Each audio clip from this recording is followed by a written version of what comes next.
Good morning guys. Turuan ko kayo ngayon para bumili ng V-Guard natin. Kasi ang kagandahan dito sa V-Guard natin meron tong QP. Okay, so para dun sa mga nasa abroad natin, pwede niyo ring ibili ng mga insurance worth 30 pesos lang na for as low as 30 pesos. Covered sila for 30 days ng 30,000. Ang 30 days natin ay mayroong 3 days QP. So pwede pag may mga i-register kayo, ito yung gamitin nyo. Mura lang. Okay? So, umpisahan na natin. So, una, pumunta po kayo sa loadextreme.ph. Okay? And meron po dun online insurance. So, click po natin yan. May magpa-pop up ng new window. So, lagay nyo po dito. Lagay nyo po rito yung ID number nyo. Okay? Then yung sekretong PIK nyo. Okay, tas, dito kayo pipili ng product.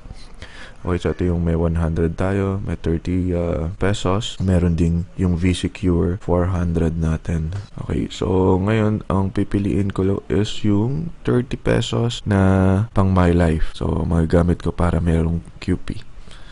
Okay, so dito lagay nyo po yung cellphone number nung i-insure nyo. Okay, and yung birthday. Okay. Then, yung full name. And yung email. So, pag tama na po siya, click niyo po yung submit. Okay. Okay, may confirmation siya. Then, click OK. Okay. So, may confirmation. And, pwede niyo makita yung certificate of coverage. Mag-login po tayo dun sa LoadExtreme account nyo. Okay. Login po tayo. Okay, pag nasa main page na po kayo ng LoadExtreme account nyo, hanapin nyo po dun yung list of insured. Okay, then click.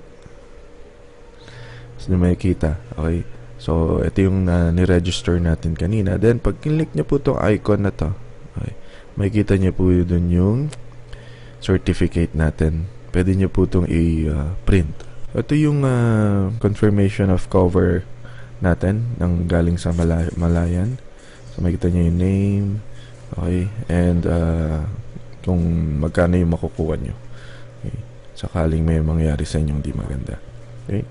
So, that's it. I hope nakatulong itong maikling tutorial video para sa inyo. Thank you.